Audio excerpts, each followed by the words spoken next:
Gracias por continuar con nosotros. Contamos con la participación de un joven líder sindical, aspiró a la, popular, aspiró por el Partido Revolucionario Moderno a entrar al Congreso Nacional. Eso está en stand-by todavía. Conversamos con Claudio Camaño, aquí en @meridiano_CNI. Claudio, hermano, un placer tenerte aquí. Qué alegría de mucho verdad tiempo, estar acá contigo. Sabes que te quiero mucho, sí, te aprecio, Claudio, te admiro y valoro mucho el trabajo que tú realizas. Claudio, ¿qué tú estás haciendo ahora? Bueno, yo estoy fundamentalmente retomando algunos temas de índole particular, de índole actividades económicas privadas. Sí. Como es, por ejemplo, estoy retomando el negocio de la producción de peces de colores. No se recuerda que mis padres, mi padre y mi madre, que de hecho mi madre, que nos está viendo ahora, que es fan fan le agradezco sobremanera a su audiencia. Ellos dominaban muy bien la producción de peces de colores, goldfish, ángeles, ese tipo de peces de acuarios. Y pues yo vivo en la misma casa donde nacimos, ahí en Los Frailes, y ahí estamos reactivando eso.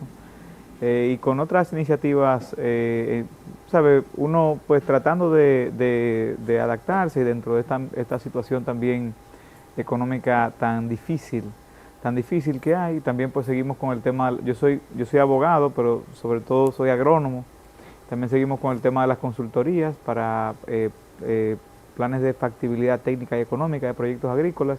Y estamos ahí en eso y pues a la espera de ver qué se decide con el tema de la curul, pero independientemente de lo que se decida, igual estoy fortaleciendo esas fuentes de ingresos propias, porque sinceramente yo espero nunca tener que depender económicamente de la Diputación. De hecho, yo he planteado abiertamente, aprovecho para reiterarlo, lo planteé en mi campaña y lo sigo planteando, la renuncia a todos los privilegios de los congresistas, a todos los privilegios, y de hecho la donación de la mitad del salario, porque entiendo que la labor legislativa debe ser algo lo más parecido posible a un sacerdocio, debe ser un asunto de vocación, o sea, y me asquea, de verdad que me da asco, es realmente el término, cuando yo veo congresistas que dicen, no, porque es que uno gasta mucho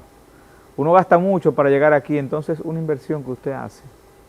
O sea, Willy, yo te voy a ser sincero, en la campaña nuestra, entre aportes naturales y efectivos, se tuvieron que gastar unos 5 o 6 millones de pesos. Yo tengo el dato con precisión porque...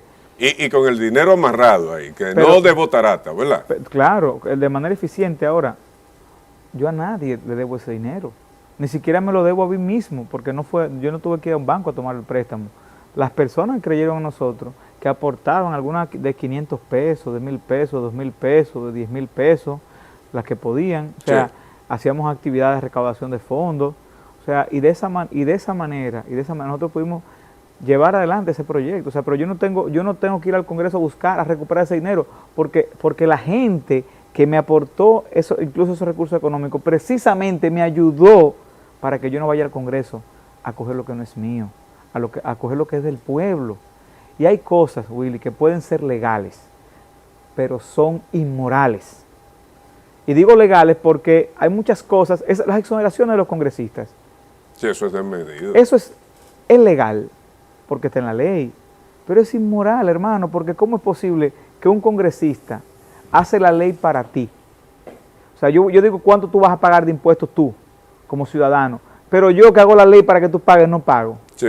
O sea, eso, el tema de las exoneraciones, eso vino cuando Trujillo, porque eso vino de cuando Trujillo, cuando los congresistas eran honoríficos, no cobraban absolutamente nada. Y una forma del Estado compensarle esa labor fue a través de esas facilidades, que de hecho eran facilidades para que trajera un vehículo básicamente utilitario. Sin embargo, vemos como además de que tienen salarios de lujos, y sobre todo de lujo ante lo que gana la media de la población, pues además también tienen dos exoneraciones por gestión legislativa. O sea, como que se cambian los vehículos cada 2 años. Sí. 2 exoneraciones y básicamente ilimitadas. donde se dan Puedes traer el vehículo que te dé la sí, gana. tú puedes traer un Lamborghini, un Mercedes Bentley, tú puedes traer cualquier tipo de vehículo, y lo que hacen es generalmente que venden esas exoneraciones. Un vehículo que pagaría 10 millones de pesos de impuestos, tú por ejemplo me dices, mira, yo tengo un amigo empresario o pelotero o narcotraficante, porque hay de todo. Sí. Me dice, él quiere traer un Lamborghini, o quiere traer un Ferrari que va a pagar 10 millones de pesos de impuestos. Entonces, para que tú nos venda la exoneración, y él te va a dar 7 y se va a ahorrar 3. Te va a dar 5 y se ahorra 5. O sea, y eso se ha convertido lamentablemente en una práctica inmoral legitimada. Y esos son del tipo de cosas que nosotros, y sobre todo en la situación que vive nuestro país actualmente, tenemos ya que ponerle un tope. Como tenemos que ponerle un tope a los salarios de lujo de funcionarios. Yo saludo y pues me quito el sombrero ante la posición del director de la autoridad portuaria, quien ha planteado renunciar a una serie de beneficios como era por ejemplo gastos de representación, pero gastos de representación que se elevaban a cerca de 700,000 pesos mensuales. Dígame usted. A beneficios como cada vez que participaba en una reunión del consejo de la autoridad portuaria, había que pagarle 50,000 pesos. Que convocaba el director. O sea, sí. es como que para hacer tus Entonces, funciones... el director podía convocar a ese consejo todos los días. Si necesito buscarme 200,000 pesos, déjame hacer 4 reuniones esta semana. Exacto. O sea, pero que además, ¿cómo se le va a pagar a una persona por cumplir su función? Y así vemos también, por ejemplo, esos privilegios irritantes que tiene, por ejemplo, el gobernador del Banco de Reservas. Oye, ¿qué opinión te merece?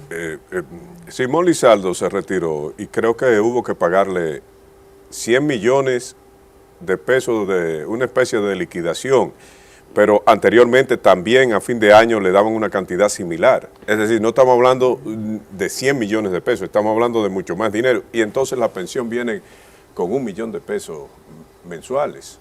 Mire, yo saqué el cálculo aquí de cuando se retiró Alan Greenspan, le tocaban, con la todavía mayor economía del mundo, $144,000 mensuales. Y Simón Lizaldo se retiró con 200,000 por 3 años en el Banco de Reserva. ¿Qué te parece? Hermano, hay cosas que son exageradas, pero ante la situación que vive nuestro país, no solamente son exageradas, son insultantes. O sea, ¿cómo es posible que este pueblo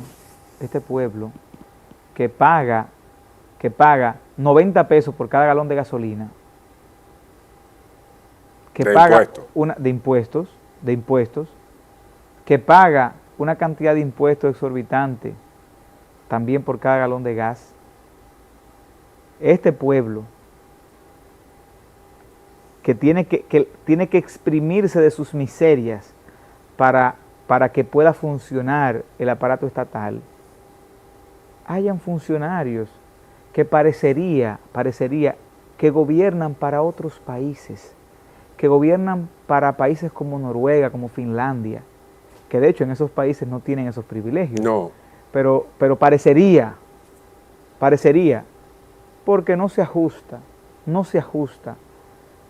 el nivel de privilegios que tienen ciertos funcionarios con la situación económica y sobre todo con la situación económica no solamente del país, sino con la situación económica de la población, de la media poblacional dominicana. Vivimos en un país donde la mayoría de la gente vive en casas alquiladas, no tiene casa. Aquí no se han hecho proyectos habitacionales para la población. Eso de la ciudad de Juan Bosch es una mentira. Un proyecto de viviendas para la población donde un apartamento cuesta 2 millones de pesos. O sea, pero ¿para cuál población, hermano? ¿Quién puede meterse en eso? Y además no es verdad que las tasas y que eso sea, lo único que hizo el gobierno fue regalar un patrimonio público, que era ese terreno, crearle calles, acueductos, escuelas a esos terrenos para darle valor a un terreno que les regaló unas constructoras y el gobierno darle un bono de 100,000 pesos al adquiriente, de 100,000 pesos cuando el apartamento te va a costar 2 millones, o sea, y cuando el Estado se ha desprendido de tanto. Entonces, son de las cosas. Y pongo el ejemplo de Johann Bosch. Que nadie lo menciona, pero es cierto. Porque es como la obra cumbre de proyectos habitacionales. O sea, y es una mentira. Entonces, y así vemos como la población dominicana, un porcentaje altísimo, el 58% de la fuerza laboral dominicana, trabaja en la informalidad. Y eso quiere decir que no tiene seguridad social, no tiene seguro para riesgos laborales, no tiene AFP, cuando se retire no va a tener ni siquiera una pensión. Entonces, son de las cosas. Y sin embargo, ese motoconchista que se pasa 40 años en ese motor, consumiendo el combustible al Estado, pagando impuestos, haciendo una función, el día que no puede montarse en su motor, nadie está se desprotegido. Si no tiene unos hijos que lo mantengan, se muere del hambre. Y un funcionario se pasa 3 años en una función con bastantes privilegios y luego se retira con una pensión lujosa, con una pensión lujosa no, hermano, con una pensión asquerosa. Entonces, yo creo que aquí hay que revisar incluso retrospectivamente la legalidad de esos privilegios que se estuvieron dando, la legalidad y el carácter ético de esos privilegios. Y si no puede establecerse sanciones para quienes aprobaron esos privilegios en perjuicio del patrimonio público, por lo menos que haya una respuesta ética de no continuar con esos privilegios. Pero estamos en un gobierno que quiere hablar de transparencia y ha dado indicios de eso. ¿Por qué el presidente Abinader, tú lo ves de vez en cuando, por qué tú no le tocas esos temas? Bueno, yo al presidente Abinader realmente lo he visto una sola vez. Yo vi una foto tuya con él. Después que asumió su función. Sus funciones. Y realmente yo siento en el presidente Abinader un compromiso sincero por hacer transformaciones. Él tiene un compromiso con su país y tiene un compromiso también con su familia y con el legado moral y ético de su padre. Él realmente tiene un gran peso. Y la invitación es a que los funcionarios pues sean solidarios con el presidente de la República. Tenemos que ser solidarios, tenemos que entender que este no es momento de llenar nuestras arcas. Este no es momento, este es momento de que este país siga navegando, porque el presidente Luis Abinader es el capitán de este barco, y si los contramaestres y si los demás marinos que están ahí, lo que están es preocupados por llenar sus mochilas, se va a hundir el barco, hermano, nos vamos a hundir todos, Entonces, pero ¿y qué hace porque eso es un motín? ¿Qué hace un capitán cuando ve que sus órdenes no son cumplidas, no ejecutadas? Bueno, buen capitán, ¿qué hace? Bueno, un buen capitán hasta fusila si tiene que fusilar. Pero entonces, el presidente Abinader tiene que ejercer su liderazgo. Sí. Su liderazgo ante la nación y liderazgo ante su partido, para mandar señales claras que él no está jugando y que esto no se va a descomponer en 3 meses o en 4 meses. ¿O no es así? Es así, Willy. Tal vez la misma personalidad del compañero presidente Luis Abinader, que realmente es una personalidad de conciliación, es una persona muy afable en su trato. Y me imagino que también él está buscando que esto pueda ir adelante sin el menos traumatismo posible en términos de la unidad política del partido y de las fuerzas que le respaldaron. Y es realmente él está en el filo de una navaja entre hacer una buena gestión, la gestión que necesita este país, y pues poder torear también una amalgama de intereses. Porque yo estoy convencido, Willy, uno no puede estar poniendo la mano en fuego, pero yo pudiese poner mi mano en fuego porque el presidente Luis Abinader llegó al Palacio para hacer una buena gestión. Y para cuando él salga del Palacio, que su nombre y el de su familia sea ligado a cosas buenas para este país. Pero también hay que reconocer que no todo el que llegó con él, llegó con esa misma mentalidad. Porque cambiar una cultura política no se cambia de la noche a la mañana. Ha habido un cambio de voluntad desde el Palacio, o sea, hay un cambio de voluntad política, pero ese cambio de voluntad política tiene que impactar en el resto del cuerpo de la administración pública para entonces poder hacer un cambio de cultura política. Y eso es algo que sin duda no se va a hacer en un día ni dos, y que también sin duda va a necesitar mucho carácter y mucha firmeza para que no se salga de control el gobierno. O sea, el presidente Abinader tiene que dejarle ver a cada funcionario que la voluntad que se tiene que aplicar en cada institución pública es la voluntad que emana desde el Palacio Nacional. El presidente va a hablar esta noche a las 9, se ha anunciado. Hace poco habló, hace menos de 2 semanas. Sí. ¿Qué tú esperas del presidente esta noche? ¿Qué te gustaría que dijera? Bueno, el presidente Abinader, a diferencia, por ejemplo, de otros funcionarios, sobre todo del expresidente Danilo Medina, que precisamente brillaba por su ausencia en los medios de comunicación, ha sido una persona realmente muy abierta, muy dada. Cuando va a las actividades, a las inauguraciones, lejos de lo que se hacía anteriormente, que a los medios básicamente se le trataba a culatazos, para que no se le acercaran al presidente a hacerle preguntas. Este es un presidente que va donde los medios. Y sabe lo que es para un presidente exponerse ante 20 periodistas que le pueden hacer cualquier pregunta. O sea, cualquier pregunta, y que si no la responde, incluso se va a ver que no la respondió. O sea, porque no es un... o sea, es un presidente que ha sido muy abierto ante los medios y sobre todo...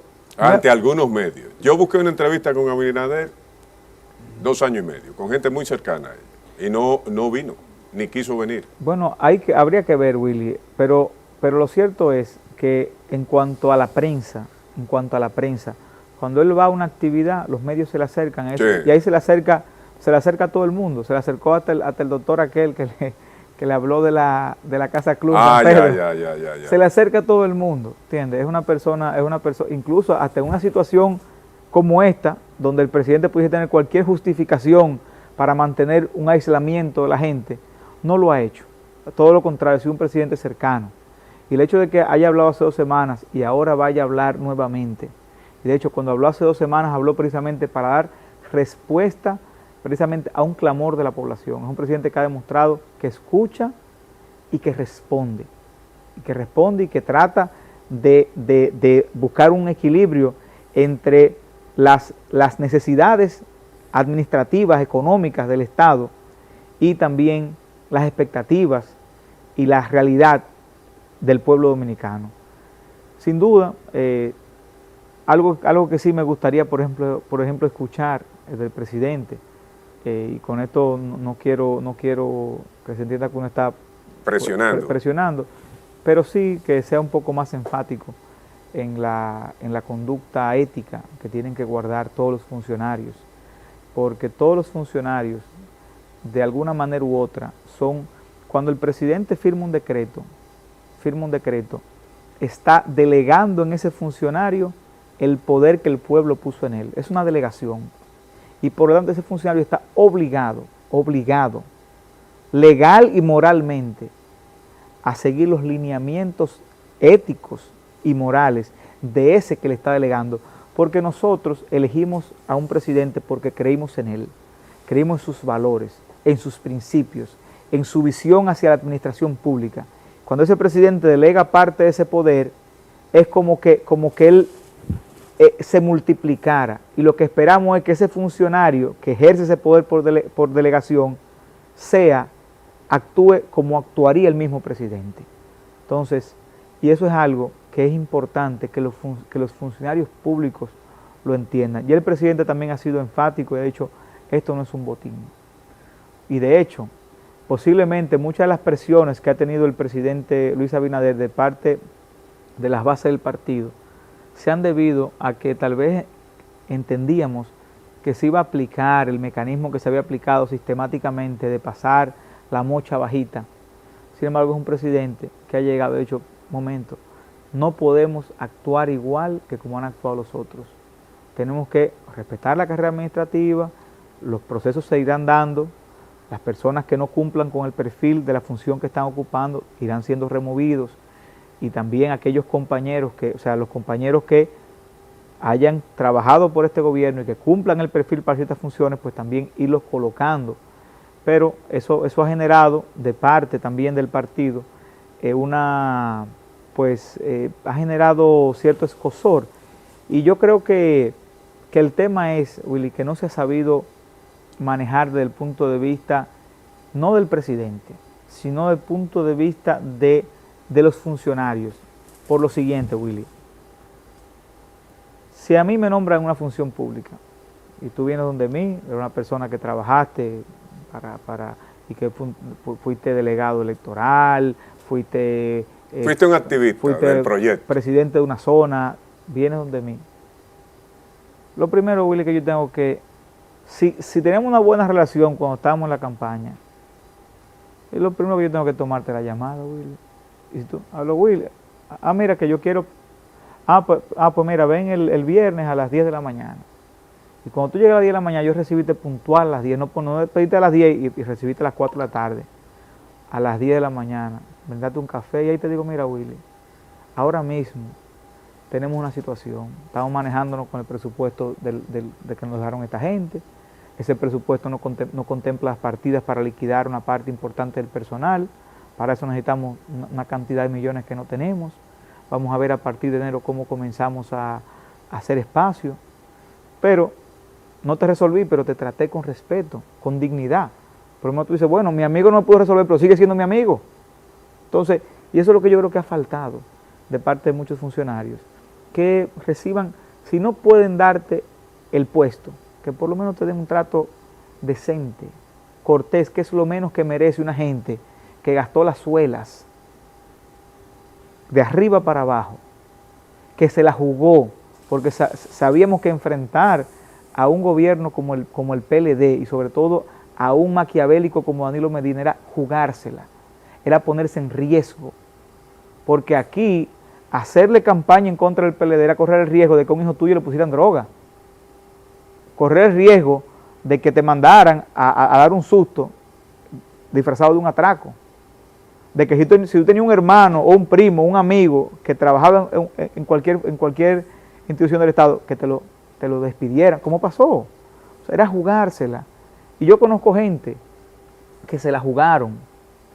Por ejemplo, los compañeros del Frente de Aeronáutico con Luis Abinader, compañeros que enfrentaron la corrupción que había en el IDAC cuando Alejandro Herrera la enfrentaron y que por eso los cancelaron y que esa gente se pasaron cerca de 6 años jalando aire, personas que tenían salarios de 100, 150 hasta 200,000 pesos, profesionales, técnicos, y esas personas luego duraron 4 años haciendo un trabajo político al PRM y haciéndole un trabajo político al compañero Luis Abinader, y esas personas todavía hoy no han recibido ni siquiera una respuesta. O sea, son de los temas que es importante. Y lo digo porque esos compañeros que además estuvimos juntos en Marcha Verde, que estuvimos juntos frente en las cadenas humanas, frente al Palacio, que son gente que yo sé que literalmente se la jugaron, muchos de ellos que hasta sus casas perdieron porque habían tomado préstamos hipotecarios para comprar sus casas en base a los salarios que ganaban. Como perdieron esos salarios, perdieron hasta sus casas. Eso son realidades que yo conozco. Personas, hermano, que ganaban 150,000 pesos y que ahora están haciendo Uber, y que algunos no pueden ni hacer Uber porque hasta el vehículo se le dañó en la campaña y no han podido arreglarlo. Entonces son cosas. No ha habido una respuesta del gobierno a activistas. Sí, personas así lo menos que merecen es un trato cortés. Es lo menos que merecen, lo menos. Yo entiendo que ahí yo reconozco la realidad del gobierno, la realidad de que ahora mismo esta gente duraron 16 años consecutivos administrando el Estado. Hay muchas personas que ahora son de carrera administrativa por el tiempo, sí, y algunas que no tenían el perfil para hacer de carrera, pero en ese proceso hicieron los estudios y se habilitaron para hacer de carrera. Además fueron acomodando la ley a ellos. Y ahora tú tienes el 50% de esa gente que está en la administración pública son de carrera. Y hay otros que no son de carrera, pero son empleados fijos, que tienen 10 años, 12 años. Y el que tiene ganado 40,000 pesos, 12 años, para liquidarlo, o sea, hay que respetar sus prestaciones laborales. Hasta las botellas, hermano, hay que liquidarlas. O sea, si hay una persona que tenía 10 años o 5 años cobrando sin ir, y ahora tú llegas y lo vas a separar, esa persona tú tienes que liquidarla, porque si no le estás violando sus derechos laborales. Y tú dirás, bueno, pero que esa persona no iba, sí, pero el problema, el tema era la administración que permitió que esa persona hiciera eso.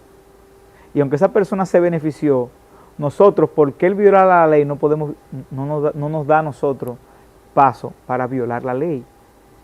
Y muchas veces, si tú quieres hacerle un proceso disciplinario para no pagarle su compensación, tienes que someterlo ante el Tribunal Superior Administrativo. Un proceso que toma tiempo y cuesta mucho dinero también. O sea, es una situación que se ha encontrado esta nueva administración que le ha impedido realmente poder dar una respuesta en términos de espacios laborales a muchas personas que realmente cumplen perfiles y que realmente hicieron un trabajo político y que tienen realmente un compromiso de contribuir con la gestión de este gobierno. Claudio, el tiempo voló, se está acabando, pero te quiero hacer una pregunta. ¿Qué tú piensas del 30% de devolución de los fondos de los trabajadores por parte de la AFP? Bueno, Willy, con toda sinceridad, lo primero es que yo entiendo que no deberían existir las AFP. Las administradoras de fondos de pensiones no deberían existir. Primero, porque esas empresas que lo único que hacen es recibir tu dinero, que no es que ni siquiera tienen que llamarte y buscarte, no, sí, no. Que automáticamente automáticamente, tú quieras o no quieras, le caen. Y lo único que ella hace es esas millonadas, ponerle en el sistema financiero y de ahí entonces ellos se cobran una importante tajada de eso, del dinero acumulado por los trabajadores. ¿Y qué ocurre? Ese dinero, hermano, que está ahí, se va devaluando, porque ese dinero es un dinero que se va poniendo ahí en pesos. Y si aquí hay una alzada inflacionaria y ya lo que costaba 1,000 pesos cuesta 100,000 pesos, como puede pasar, ese dinero que tal vez le hubiese permitido algún tipo de retiro digno, ya no le va a dar absolutamente para nada. Ni para comprar las medicinas, Sí, los ancianos. Entonces, y eso es lo que ha ocurrido. Entonces, ¿qué ocurre, hermano? La pensión es un derecho fundamental contemplado en la Constitución de la República y eso no puede estar sujeto a una negociación privada. Pero además, hermano, ¿qué pensión tienen los taxistas? ¿Qué pensión tienen los motoconchistas? ¿Qué pensión tiene ese 58% de la fuerza laboral informal? Entonces aquí vamos a tener dentro de pocos años el 58% de las personas que llegan a edad de retiro que no van a tener pensión. No van a tener pensión, pero es un derecho fundamental. Entonces, bueno, si es un derecho fundamental, entonces la pensión tiene que ser tramitada, la seguridad social tiene que ser tramitada a través de las cargas impositivas. Porque si una persona, hermano, lo que ganaba eran 15,000 pesos y sale con una pensión de 5,000, pero yo ganaba 150,000 pesos y salgo con una pensión de 75,000. Pero lo cierto es que hay que buscar alguna forma de estabilizar y eso se hace precisamente a través de que el Estado asuma esa responsabilidad. Además, ¿por qué razón tenemos que entregarle dinero de los trabajadores a empresas privadas para que ganen cuantiosas sumas de dinero, cuando es el Estado dominicano? Además, si hay una alza inflacionaria, esas administradoras no van a dar respuesta. Se disparó la inflación un 300%, pues ahora le vamos a subir un 300% a lo que tú tenías aquí. No lo va a hacer. ¿Quién puede hacer eso? El Estado sí lo puede hacer, porque la pensión no puede ser un negocio privado, es un derecho fundamental de los ciudadanos. Yo la denomino la gran estafa, ese dinero con sociedad con los políticos dominicanos. Así es. Claudio, el tiempo se acabó, no pude ni hablar. No, Fue muy interesante tu intervención y espero que los amigos oyentes, televidentes queden complacidos. Nosotros volvemos el lunes, si Dios quiere, cuando el reloj marque las 11. Hasta entonces.